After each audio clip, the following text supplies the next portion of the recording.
जय श्री राम।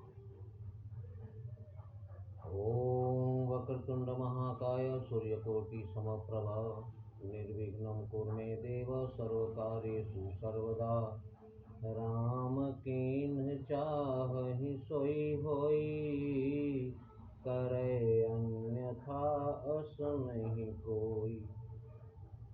आनंद कंद मर्यादा पुरुषोत्तम भगवान श्री रामचंद्र जी और लक्ष्मण जी जनकपुर की गलियों में घूम रहे हैं और नगरवासी सारा धाम काम सब छोड़ छाड़ कर उनके दर्शन करने में व्यस्त। अपना अपना विचार सब लोग कह रहे हैं। एक सखी कहती है कि जेहि बिरंच रच सीय समारी, सोई श्यामल बर रचेउ बिचारी। जिस ब्रह्मा ने इतनी सुंदर सीता जी की रचना की, उसी ने इस सांवले रंग का दूल्हा सोच विचार करके बनाया। क्योंकि बाकी कोई देवता ऐसा नहीं जिससे इनकी तुलना की जा सके, इसलिए यही वर जानकी के योग्य है। सब लोग बच्चे पूर्व बालक कही कही मृदु बचना, सादर प्रभु दिखावा ही रचना। भगवान को सारे बच्चे गांव के उस नगर के दिखा रहे हैं अपनी सारी सजावट जो धनुष यज्ञ के समय की गई है। प्रभु लव निमेष ब्रह्मांड निकाया, रचई जासु अनुशासन माया। जिसके एक इशारे पर माया पूरे ब्रह्मांड की रचना कर सकती है, वो प्रभु धनुष यज्ञ की सजावट को देखकर प्रसन्न हो रहे हैं कि बहुत अच्छी सजावट की गई है। इस प्रकार भ्रमण करते हुए शाम होने को आ गई और शाम होता देखकर भगवान श्री राम और लक्ष्मण जी जल्दी जल्दी अपने गुरु जी के डर से गुरुदेव के पास वापस हो गए। गोस्वामी जी कहते हैं कि जासु त्रास डर कहूं डर हो, जिसके डर से डर को भी डर पैदा हो जाए, भजन प्रभाव देखावे सो। वो प्रभु भजन भक्ति में कितनी शक्ति है। मंत्रों से जैसे सप्त सिंधु आ जाते एक कलश में हैं, त्यों ही भावना विमल हो तो भगवान भक्त के वश में है। ये भगवान साबित कर रहे हैं।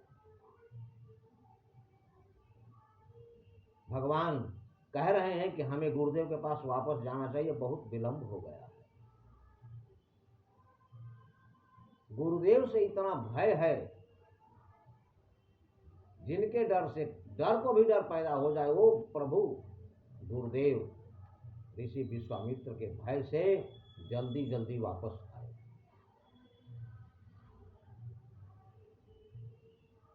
शाम को संध्या वंदन के बाद भगवान अपने भक्त का कितना मान बढ़ाते हैं, इससे बढ़िया उदाहरण क्या मिल सकता है।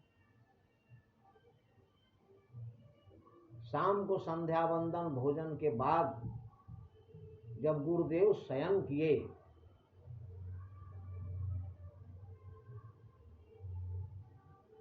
तब मुनि शयन किन्ह मुनि जाई।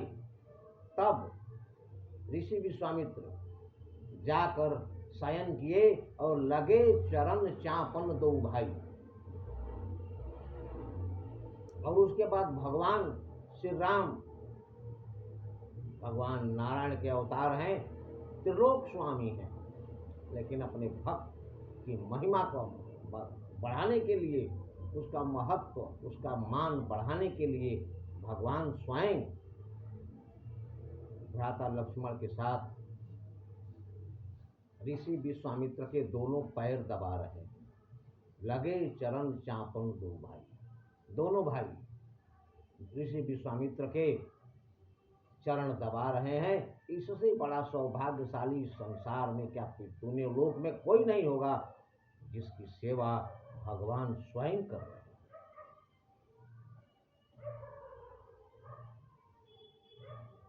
श्यामल गौर, सांवले और गोरे दो की जोड़ी है।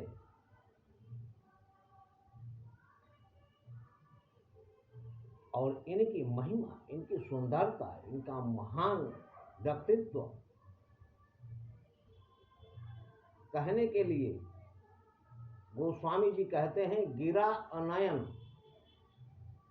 बाणी बोल सकती है लेकिन देख नहीं सकती, और नयन बिनु बानी, और आंखें दर्शन कर सकती हैं लेकिन बोल नहीं सकती।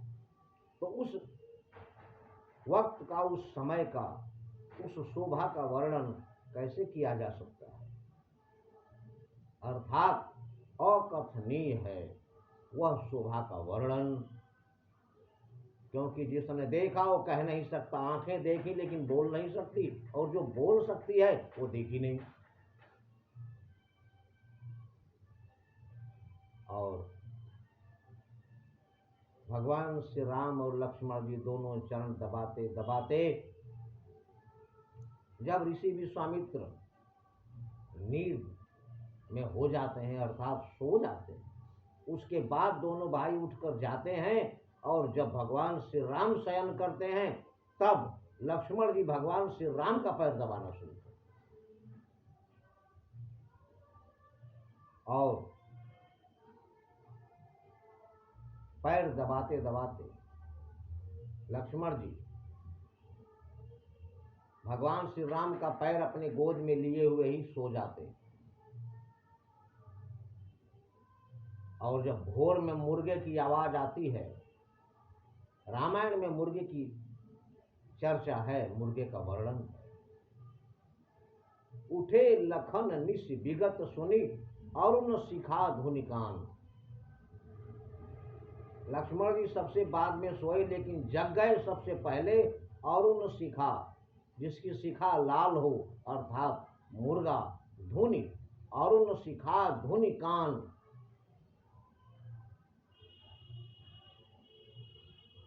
तो अरुण शिखा सोनी कान में अरुण शिखा अर्थात मुर्गे की आवाज जब उनके कानों में पड़ती है लक्ष्मण जी के, तो समझ गए कि सुबह हो गई है। इसलिए उठे लखन निश विगत सुनी। रात बीत गई और अरुण शिखा सुनी गान, और उसकी जो मुर्गे की आवाज है कान में पड़ते ही लक्ष्मण जी उठ के बैठ गए। गुरु ते पहले, और उसके बाद गुरु विश्वामित्र से पहले जगतपति जागे राम सुजान। भगवान श्री राम भी गुरुदेव के जगने से पहले ही उठ जाते।